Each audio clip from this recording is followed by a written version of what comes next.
Okay. Good afternoon, everyone. It is actually afternoon now. Must be 5 or 6 years since I was last in Brussels, so it's really delightful to be back again. Have you enjoyed this morning? Yes.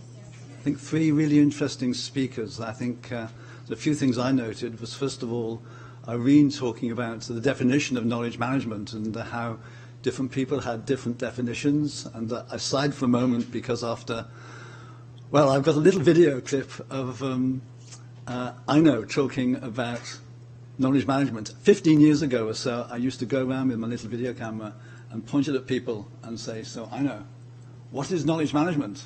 And I've still got those little clips on YouTube. Go to YouTube, Google what is knowledge management, and you'll find them. From 12 to 15 years ago, and I got a feeling if I did the same today, we would get the same sort of diverse set of definitions as to what knowledge management was. And then listening to Tom, and I know as well, so much reference to the importance of conversation. And I think that's the one thing that I've learned, I guess, over 15 years or more of working in the field, that, and this will come out in my presentation if it's not obvious from the title, that KM is as much about conversation as it is anything else. And let me just add, I'm kind of ad-libbing a little bit here from this morning. Let me just add something else to this, which might set some context for my talk. And it is this whole issue as to what is knowledge management. And I have a slightly different view on it than a lot of other people. And it's not that one view is right or wrong. For me, it's what's more powerful, or what's more powerful in a particular context. And my view is, let's distinguish between information and knowledge. And my view is that knowledge only exists in the human mind, and everything else, whatever it is, written down, encoded on paper in a database, is information. The reason I like it is that it makes the distinction between information and knowledge very clear. It makes the distinction between information management and knowledge management even clearer. If it's got anything to do with capturing stuff, putting it in a database, categorizing it, tagging it, distributing it, if it's got anything to do with IT, it's information management, and it's not really knowledge management. You need it because we need high quality information to do our jobs. But knowledge management then becomes what we uniquely do as human beings, and that is make sense of that information and to act on it. And that's where I've taken maybe 25 years or so to come to that position and say, yeah, it's about making sense of the information. That's fundamentally what it's about. It's about then acting on it. And how do we make sense of the world? How do we make sense of everything around us? We do that through conversation, through the stories that we tell each other, how we come together and share insights and share knowledge. That's how we make sense of the world. So hopefully that gives you a little bit of context for the rest of my talk. Okay? Yeah, good. So let's get into my talk. Just a few words about me. So I've been working in the field, I think, for something like 25 years now. I tend to forget. But interestingly, what I'm best known for are my knowledge cafes. I started running those 15 years ago in London. More by chance, more out of my exasperation with death by PowerPoint presentations. And during those 15 years, I've run them pretty much all over the world. I've learned a lot about people, a lot about culture, but more than anything else, a lot about conversation. And it's what's kind of led me to this view that, our most powerful, most underutilized technology, if you will, that we have at our fingertips today, or at our tongue tips, maybe, is conversation. And so I'm starting to look at the power of conversation and the importance of conversation and something that I'm calling conversational leadership. And what I'm doing right now is I'm writing a book, an online book. I call it a blook because it's a cross between a book and a blog. I'm still not quite happy with that term. It doesn't quite roll off the tongue. But 15 years ago, I had the same problem with the word blog. So blook, blook's probably not quite so bad. But I'm working out loud, if you're familiar with the concept. So everything I've got up on this website is me working out loud. It's half-finished articles, half-finished posts. The structure's a bit of a mess. I'm just doing it so that people have got access to it and I can get feedback to it. So I'm trying to walk the talk as a knowledge manager, if you will. So everything I talk about today, if you want to know more, go to conversationalleadership.net and you will find it there. It might be a bit of a mess, but you will find it there. Okay? So, talking about a mess, I want to walk away from this mic, but I can't, so let's stay here. I think we would all, no, I'm okay. I think we'd all agree, and I'm not going into any depth or detail here, that the world is a mess. It probably always has been. There's a lot of evidence that it's getting a lot better, but I think, we certainly aware of a lot of sort of more, more threats today to our existence than maybe in the past. And so that in some ways is sort of the place I always want to start, is, what's the problem, what's the issue that we're dealing with? How can we, again, being idealistic, how can we create a better world? Now, I can look back on quite a few years of my lifetime, and the one big change I've seen, although there's a lot of changes in reality, is the fact that the world has become hyper-connected. And I'm not just talking about the internet and the World Wide Web and the fact that we can connect to billions of other people on Facebook or by email. We're connected in so many different ways. I mean, most of our manufactured goods come from China. Most of our food imports come from other countries of the world.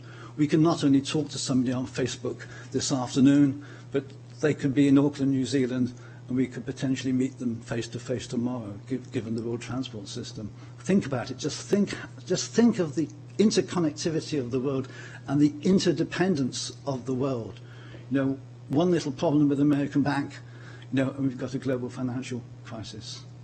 So I think this has been one of the big changes of the last 50 years or so. Now, what this leads to, the more we connect things together, is just massive complexity. And Tom had it up on his slide, the American Army acronym, VUCA. It's a volatile, uncertain, complex, ambiguous world, and we could probably add a few more words to that. Confusing world. And, in this sense, complex isn't complicated. We're not talking about an Airbus A380 that we can take apart and put back together again. We're talking about, say, the global economy that, we don't really understand. And of course, the consequence of this complexity is that the world is becoming more and more unpredictable. We've only got to think of Brexit, we've only got to think of Trump, and you could add a few more to that list. And we get a lot of unforeseen consequences of that complexity. So I think these are sort of the biggest, one of the biggest changes that's gone on this last 50 years, and certainly this last 20 years. The other thing we tend to forget is just how complex we are as human beings. We're made up of a massive amount of cells. I've forgotten the number. A massive amount of neurons up here. We're the most complex system that we know of in the universe. And it's not just as individuals that we're complex. The way that we interact, our emotions, our thinking, our ideas, that's additionally complex. Dave Snowden, again. Tom refers to it as anthro-complexity. And then again, we interact with our technical systems. So we just get this massive sort of technosocial complexity that we've kind of grown up with, in a way. And I don't think we always fully appreciate just the sort of world that we're living in. We don't really understand our world, and we don't really understand ourselves, I think, at times. And so, our old ways of thinking, old ways of looking at the world, our old ways of working, our old ways of living are not working so well. And we could argue that maybe they've never worked terribly well. And it comes down a lot to this unpredictability. And we still try to plan and control things as if things were predictable when, in reality, they're not. And as I say, I think a lot of this is down to the fact we don't understand things well enough. So there. And the outcome, the outcome, in a nutshell, is the mess that we're in. Now, I'm not saying that complexity is everything in terms of the problems that we face, but I think it's a major, major part of it. And again, this ability to understand things is part of it as well. So my response to this is, I think, twofold. It's, first of all, we need to better understand the world. We need to better understand each other. I think that's all, those two are kind of wrapped into one, so it's about understanding. And three, it's about figuring out how we better work together. And I know we've got lots of collaborative tools and lots of, we are doing a lot of amazing things in the world. It's amazing that as a human race we've achieved what we have. But I'm looking at it and saying, given the problems that we face, can't we do a whole lot better? And I think a lot of that comes down to, as individuals, taking responsibility for a lot of that and figuring out for ourselves how we can better work together, how we can better interact together. And at the heart of interaction, to my mind, it's about the conversations that we have. Yeah? Makes some sort of sense? You can throw things at me later if you disagree. I'm looking forward to some feedback. So, where are we? Let me grab some water. So this is my definition of what I'm calling conversational leadership. That's somewhere to put this. I simply say it's a way of working where we appreciate the power of conversation and take a conversational approach to our work and the way that we interact with each other. I'm sure that might change over time, but if you're looking for just a nice, concise definition, that's my definition. Now, you can never capture the concept or an idea in one or two words. So there's a few things I want to say about conversation leadership before I say in detail what it is, to kind of just broaden the scope so that you maybe don't get the wrong idea as to what I'm saying. So other things about conversation leadership. It's about interacting with each other.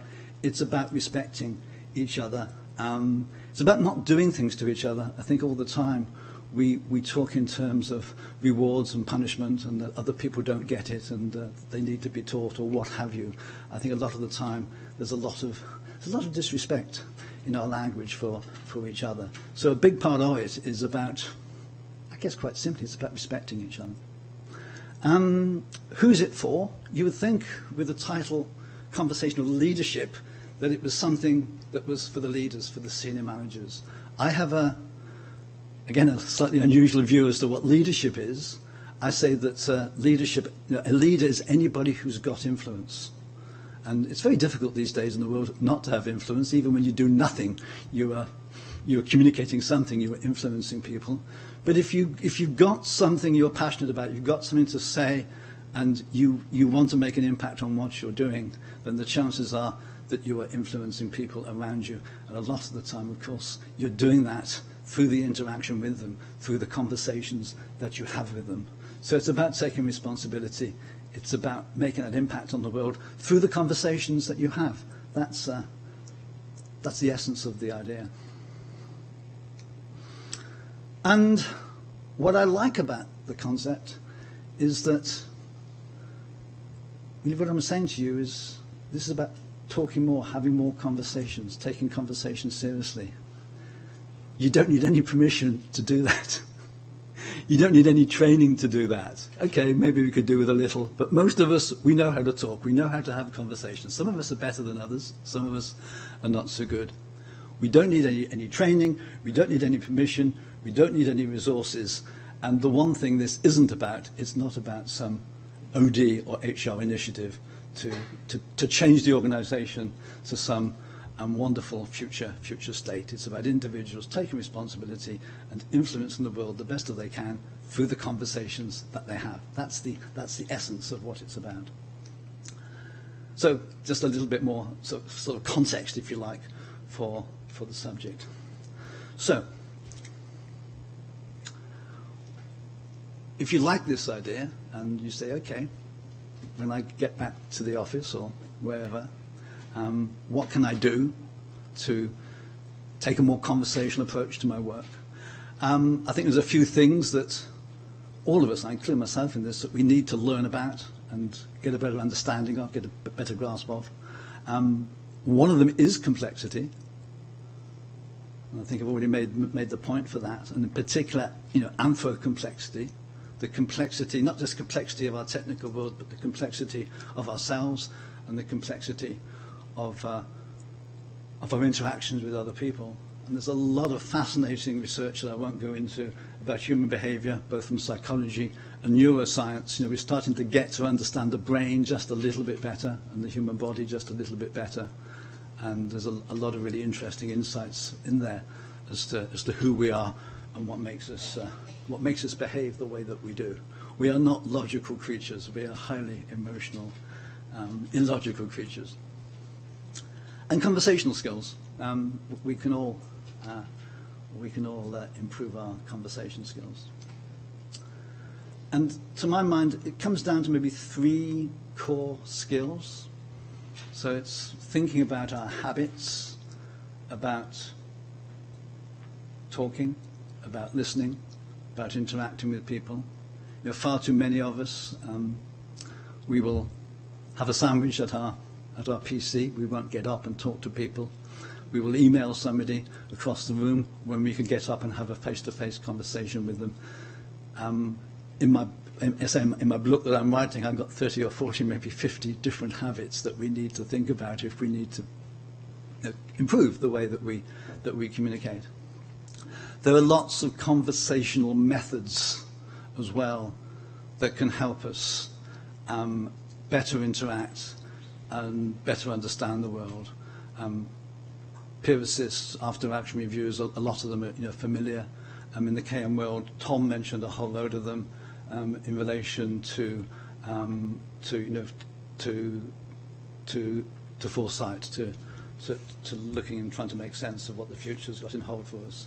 And the other one, which is kind of part of that, is what I call either conversational or collective sense-making.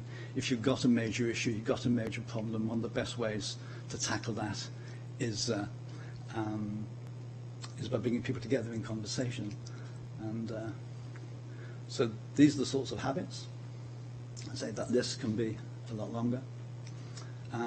Some of the conversational methods, and of course the one that's driven me this last 15 years, have been knowledge cafes. Those of you who've been in the KM world a little while will be familiar with the concept of learn before, learn during, learn after. These are the peer assist, after action reviews and post action reviews. I've just sort of bastardized that term a little, and I always think in terms of talk before, or have a conversation before, have a conversation during, have a conversation after, talk before, talk during, talk after. We should be talking all the time. But this is one of the key pieces, and that's the sense-making piece. And sense-making is fundamentally the process of understanding of our VUCA world, our world that's volatile, uncertain, complex, and ambiguous, is making sense of that in order that we can make intelligent decisions and act on it. And the issue with the complex world is that no single leader or even any sort of elite team have really got the ability these days to fully make sense of the world. We need to bring a lot more people together. We need to get a lot more cognitive diversity into what we're doing to make sense of the world. I say here, we're arrogant, we've got biases, we've got emotions, we've got blind spots, all those things that make us human. That's, as individuals, very difficult to actually remove, if you will. But as a group, we can see it. We can see other people's blind spots. We can cope with the biases and things. Now, there's still issues around group conversation, things like groupthink and various other cognitive biases. But I think they're a lot easier to actually cope with than our individual cognitive biases. So I think this is one of the big what's the word I'm looking for? Big advantages, big pluses of conversation is that we can use it as a sense-making tool. And so conversational sense-making is bringing those people together to have conversations around what might typically be strategic issues or the more complex issues that we're facing in our organizations. And those conversations, they can be highly structured conversations, the sorts of conversations that Tom has been talking about. They can take the form of knowledge cafes, or they can be the conversations that you're having in the corridor or over a coffee. You know, a strategic conversation doesn't necessarily have to be a formal conversation. And as I say, I think the knowledge cafe is probably one of the most powerful tools that we've got for actually making sense of the world. I know a lot of you are familiar with the World Cafe. The Knowledge Cafe has got a lot of similarities, but fundamentally, I won't go into it now, but fundamentally, there's some real differences between the two that make the Knowledge Cafe, I think, somewhat more focused and somewhat more powerful in terms of addressing some of these issues. So, how am I doing on time here? Right, about 25 minutes. Just a few words on, if you like, getting started, if you're interested. It's quite easy. You just start to learn and start to experiment. Practice some of the habits, some of the methods. I say, if you want to know more, you'll find them on my website. But two of the habits I just want to look at ever so briefly, because there's two little insights to both of these. The first two habits I talk about are talk more and listen more.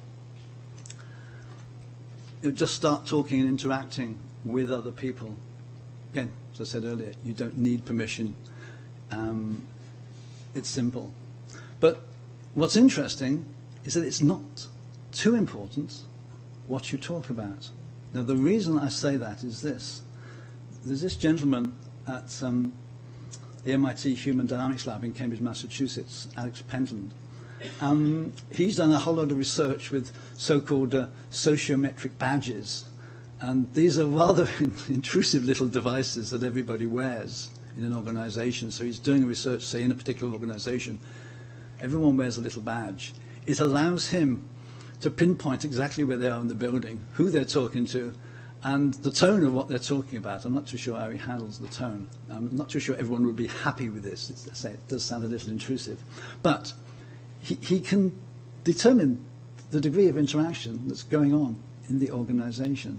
And what he's learned, and this is the interesting thing, and this is quoting from an article of his in the Harvard Business Review, the most important predictor of success in a group is the amount of social interaction regardless of what is talked about. And that's what I find fascinating, regardless of what is talked about. Now, I'd like to find his original research paper, because this could be more correlation than cause and effect. But if it's true, it's a very interesting insight. And then I said, listen more. Some of you may come across an author called Nancy Klein. She wrote a book called Time to Think, or maybe some 20 years ago. She talks about listening, and she says listening is not a passive act. It's a very creative act. Too many of us, when we listen, if you remember the words, I think probably Stephen Covey, he says that we listen with the intent to reply rather than the intent to understand. And she's saying, listening is very, very powerful. And it's this last piece that I've clipped from a little video of hers on YouTube. She says, if I can be profoundly interested in what you think and what you will think next, and where you will go with your thinking, you will generate ideas and insights and ways forward that you wouldn't do without this attention. You've probably experienced that yourself when somebody really listens to you, and you get into the flow, and you kind of lose maybe any sort of inhibitions. You just talk, and you're putting it together on the fly as you're talking, and you find yourself saying things that maybe you didn't realize that you knew, or making connections that you didn't really know. And the other person might just be sitting there nodding their head, the odd grunt, maybe the odd little question, just letting you go where the conversation takes you. I think this is part of the power of conversation. So, just drawing to a close here. Some questions for you to sort of take away with you and think about. What is it that you're passionate about, in terms of your work and what you're doing? Where would you personally like to make a difference? And how might more conversation help you achieve that? Who should you be talking to? How best to convene those conversations? Do you need any additional skills? Probably not. I guess the big issue is, how do you make time in your busy lives to actually have those conversations?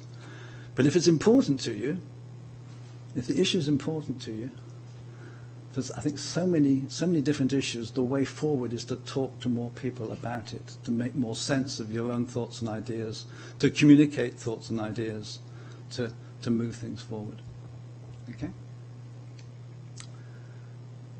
Usually my presentations are full of quotations. This is the first time I've given this specific presentation, so I haven't had so many quotes.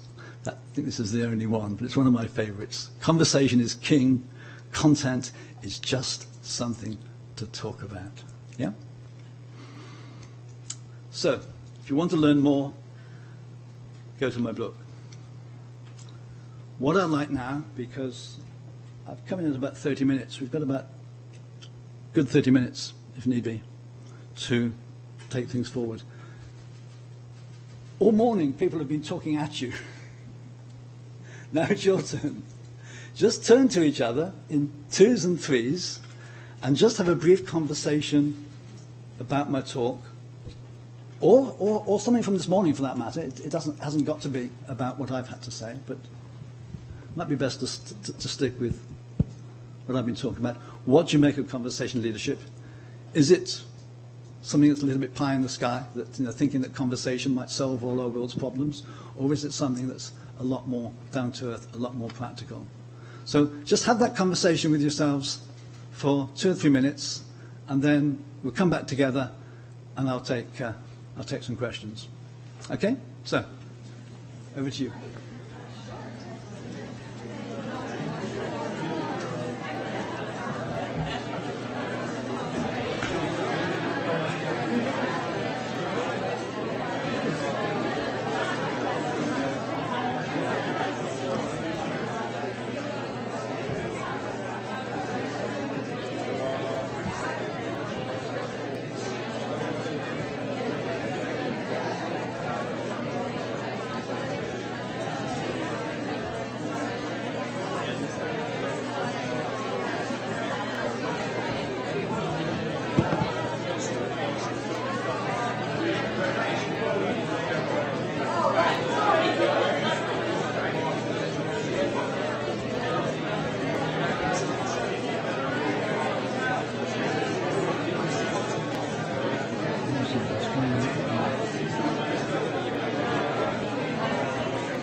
Okay, can I have everyone's attention?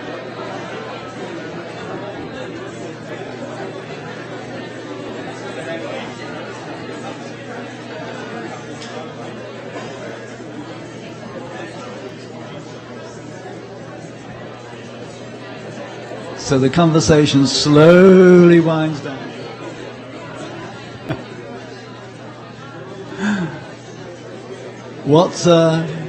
What I found fascinating there was that I gave you a full 5 minutes to have that conversation, and so often with audiences, after a minute the conversation seems to have dried up. I think I could have let you go for a lot longer, and the conversation would have continued. I sometimes think that I ought to just totally ditch PowerPoint slides and just turn the whole room into some form of cafe. The value is in the conversation. Questions, thoughts, answers, problems, issues?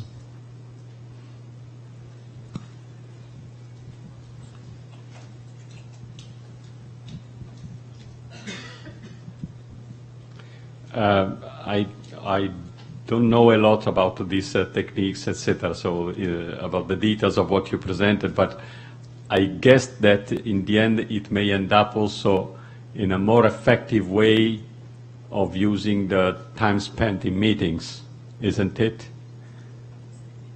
Yes, is the simple answer to that. I guess it always comes back to that sort of second habit of Stephen Covey's, begin with the end in mind, whether it's a meeting or whatever it is. What is it you're trying to achieve? And too many meetings are not conversations. I mean, even you get... there are all sorts of different types of meetings, aren't there, in reality? You get these sort of status report-up meetings where people in turn stand up and they report as to what's going on in their department or their team or what have you. And there are one or two questions.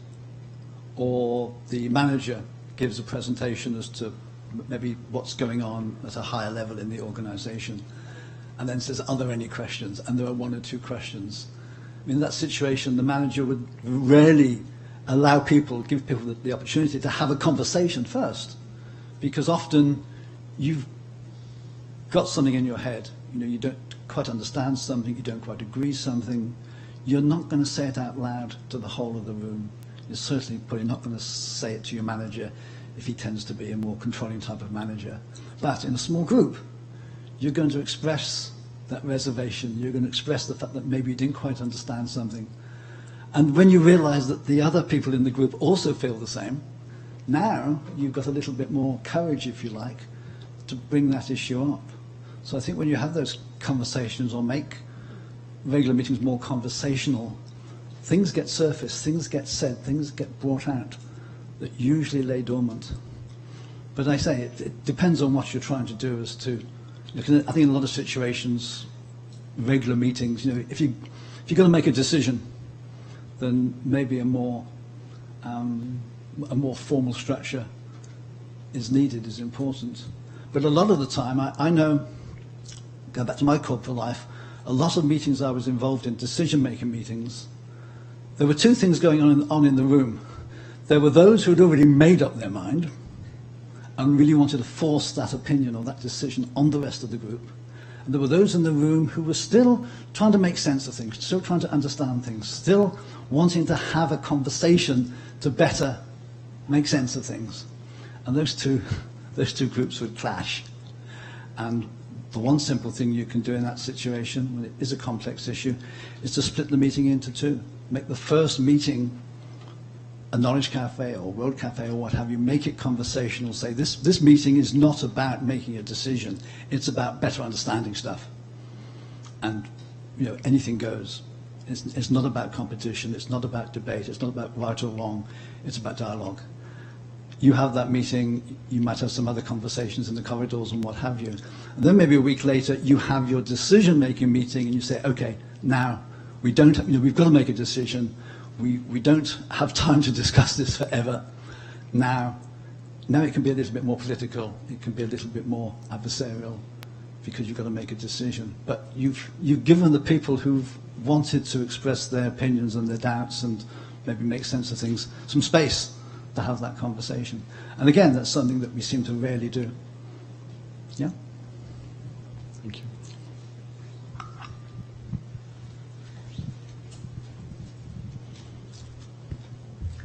Hello. I'm sorry I came in a little bit late, so I may not have seen what you said about what do you do to have conversations in a seriously purpose-driven organization like the European Commission. And one of our core purposes is to produce documents. So how do we have a good conversation about producing a good document together? I think one of the things you can do, you can have a conversation about exactly that, the process of creating good documents, bring people together. I mean, any issue, any problem, any process, you can bring people together and say, okay, look, we have a problem here, an issue here with creating high quality documents. How do you think we can improve that? You might even want to step up a level and say, do we really need to produce the documents to the level and quality that we do? Or what is the level and quality that we should be aiming for?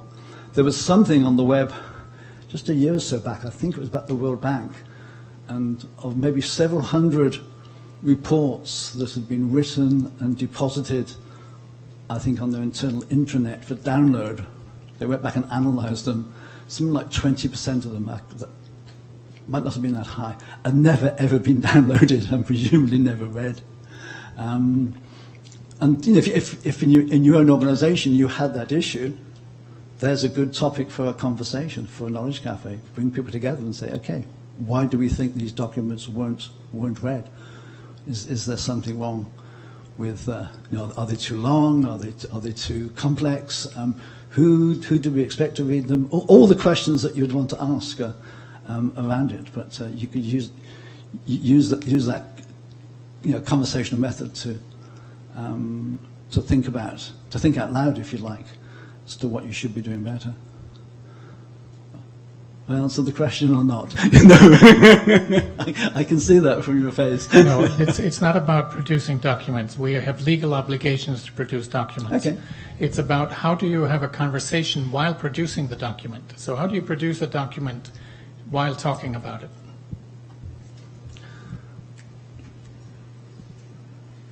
There's one of the things I'm doing with this online book of mine is, I don't know if you're familiar with this concept of working out loud. It's been developed by, I've forgotten the guy's name, somebody from Deutsche Bank. Is that rather than doing it sort of either on your own or within a small team, you do it in a way that everybody can see the work in progress. Now, I guess at times that's not always possible. But you can do that, but you can also bring people together frequently to have conversations, to have open conversations, not highly structured conversations about the progress of the work and whether it's heading in the right direction or the right quality or whatever metrics you care to use. There's no reason why you can't have those conversations along the way. Does that help? No, thank you. A little bit, maybe. Okay. Thank you very much. Very convinced about the concept. A bit more difficult convincing others about the concept.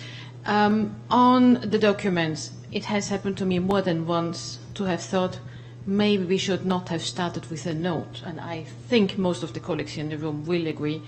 And then have the conversation, rather have the conversation first and then write the note. So that we would gain a lot in terms of efficiency, I claim. Could you say us a little bit more about precisely efficiency and about the ideas? Conversations take too much time. We don't have the time to talk. Yeah? We run through the meetings, agenda, one chair, because there's a belief it's more efficient. Maybe it's not. It's very, very easy to say that conversations take up too much time, that we don't have the time for conversations, and I understand that. But the metaphor I always use there, you're cutting down a tree with a blunt saw or a blunt axe, and again, you're one there with the caveman and the wheels. I'm too busy. I don't have time.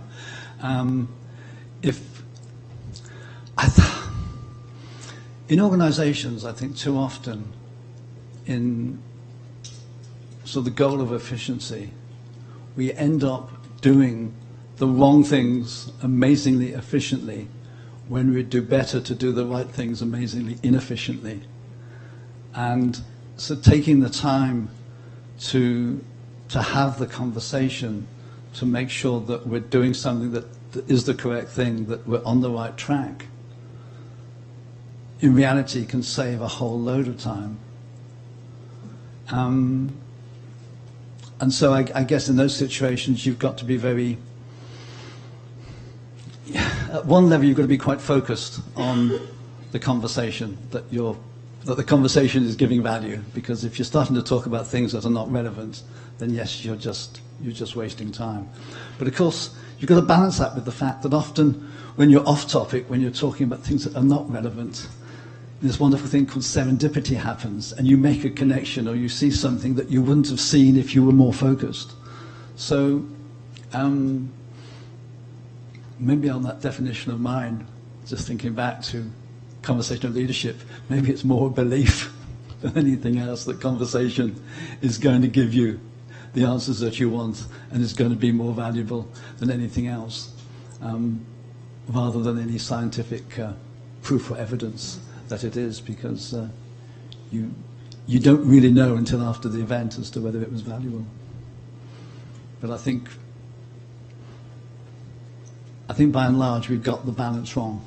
We need to just make a little more time at the very least to have those conversations, to make better sense of things before we act. I know that's not a perfect answer, but that's the best I can do at the moment. How are we doing? A few more minutes? Okay. Good morning. Thank you very much for the presentation. Good afternoon. Good afternoon. Yeah.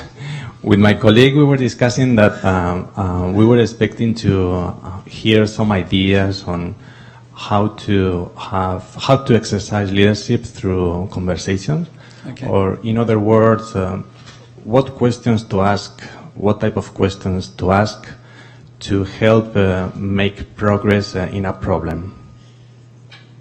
I don't know if you can share some ideas on that. I mean, to me, conversation is one of those strange sort of tools. The question you asked there would be the perfect question to ask of your co-workers. You know, what are the questions we should be asking?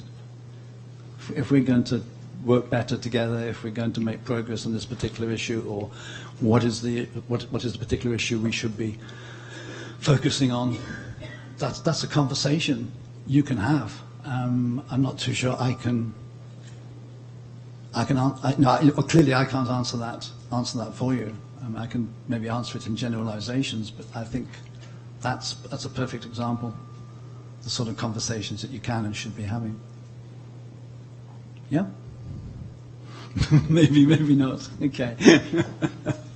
I think one of the things about conversation, this sort of issue, is that it's not black and white. It's not like IT or mathematics or what have you. You know, it's all about balance. There's never a nice, clean, crisp answer to anything. It's the messiness of human interaction, I guess. There's never a simple answer. Somebody else? Yeah? All the back.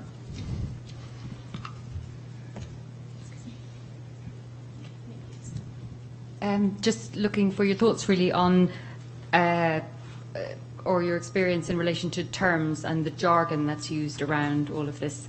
So just knowledge management. You gave your definition of knowledge management at the beginning, saying it's sense-making and much more related to human beings. The earlier speaker had a much broader church. Yes. Everything from the legal department, information, data, the whole way through. Yep. So, you know, I think for people like us working in the Commission and maybe trying to bring some new ideas in terms of how people could work together, do you have views on knowledge management itself as a term? Is it helpful? Because to me it seems like a big, complicated word that almost makes people fall asleep. And I wonder, have you seen better words used? When you talk to people, conversation is nice, but it tends to be maybe people don't take it seriously. Yeah. When you're talking to companies, how do you open the door with the right words that they can relate to? I think, again, Tom said a lot about this earlier, about jargon and acronyms and what have you. The answer is always to use the language of the organization and not your own language. So, yes, maybe terms like KM or even conversational leadership are not at times terribly helpful because they actually... Well, they're quite interesting because, again, it is an academic discipline, it seems, of its own. So there is a world of KM. But I thought what Tom was interesting was saying he didn't use fishbowl cafes. He went in and talked to them in their own language. In their own language, he almost hid it going in. Yeah. He's like, we have technical terms for it, but you don't need to know about that. It's like a reverse panel. Yeah. And I totally agree with that. We've been, in the KM world, we've been arguing, discussing what KM is or isn't for the last 15, 20 years, as long as I can remember. And everyone's got a different perspective on it. I know the definition was it was one of the best definitions I've heard because it was broad and it was wide. And I guess what I'm doing is focusing on a slither of it. It's the slither that I think is probably the most important part of it, personally. Now, that's because of who I am and my nature and my work. If you're working on documents, then maybe there are other aspects. Maybe conversation's not so important. I think maybe it is, but maybe it's not. There are other tools and methods and ways of looking at things that come from the KM world that could help, say, in document production or if you look. There's a whole KM legal world, and the way they look at KM and the way they treat KM and the tools that they use is very different to, say, somebody in marketing. So it's maybe, just given the nature of knowledge, it's probably not too surprising that there never has been a common definition and there never ever will be. You've got to figure out what makes sense for yourself in your own context. What makes sense to the audience. And what makes sense to the people around you, yes. Because one example, I looked at Jive website, the collaborative tool, and they have nothing to do with knowledge management. They are knowledge, but they just have work better together. Yeah, absolutely. And that obviously speaks to the audience they're reaching, but there's no mention of KM anywhere on the whole site. And yet it is. And to be honest with you, I don't blame them, because there are a lot of people who are totally turned off by that label. Yeah. So rebrand it and bring it in the back door. Yeah. I should probably ditch the leadership bit and conversation and just talk about conversation, the power of conversation. People can relate to that. Yeah. Yeah. Okay. There you go. You give me something to take away. But I think we should stop there. I think. One more question? Okay. Somewhere? Paul? Or gentleman at the back? I can talk to you over coffee, Paul. My question is, when will you finish the conversation about your book? So what is the timing? How do you plan to go about this? I'm just curious. It's never going to finish. It will finish the day that I die. Okay. And I'm trying to figure out how to pass the baton on, maybe to my daughter. I at least need to leave her some legacy to keep the WordPress fees paying it for the future. It's a work of love, it's a work in progress. It's one of the things I like about it, and it's the reason I did it, is that conventional books, once they're complete, they do slowly die. The great thing about a website is that at least there's someone behind it, maintaining it and updating it. It's something that's alive. And I can go back and I can change anything in it. As I learn myself, I can go back and I can change things. So again, I'm trying to take everything I've learned about knowledge management and put it into practice. Okay. We've got time for very short. Okay. We got a couple of minutes before lunch. Yeah. So compliments for your intervention. I particularly like the idea that you are creating a relation between conversation and listening as both balancing and powerful actions. That's something, in my opinion, very important. And what I also particularly appreciated is your international dimension. So conversation in different cultural contexts is shaped in very diverse ways. But it is particularly for those contexts the tool to reach out. So yeah, it's to underline how this international dimension is important also for us inside the EU institutions and then outside of it. There are a lot of barriers to conversation, especially when you start to talk across cultures. I've done a lot of cafes in Southeast Asia and just learnt a lot, just not wanting to lose face, not allowing the speaker to lose face, humility, just deference to authority. Yeah.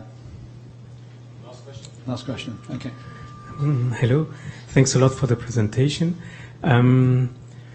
The emphasizing on conversation, it's a bit what we used to have in traditional ways with our grandparents, which they have more discussions around family dinners and etc. And probably we have lost a bit this, but we have lost it also for good reasons, because the world is changing, because we are now traveling around the world, we are separate, we have more and more people around this conversation and not just the inner circles. So my questions, knowing that conversations are slow, because that was emphasized already, how do you scale up this? Because we cannot repeat and repeat and repeat all the time our conversation one-to-one with everyone. We have people in ISPA, wherever in Europe, in the member states, etc. How do you scale up these conversations? It's you're right. It's difficult to scale. The only thing that I've come across and I'm doing differently today, I run these things for knowledge cafes where I bring people together to have conversations, face-to-face conversations, and people would always ask me, "Well, David, we're a geographically distributed organisation. How do we run your cafes, globally?" And I'd always say, "Well, you can't. You can do something, but it's just not quite the same." And then about a year ago, I discovered an online meeting platform technology called Zoom, which allows you to bring up to 100 people together effectively into a virtual room, video, sound, everything, and you can have those.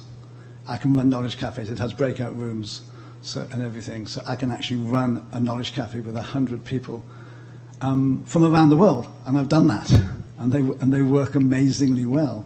Now, I guess you're still not scaling in I think the sense that you mean, but you are. It is allowing you to bring in people to the conversation that you might not normally be able to bring in. And the technology, the quality of the technology is such that, although it's not the same as face-to-face, it gets damn close at times. So that's the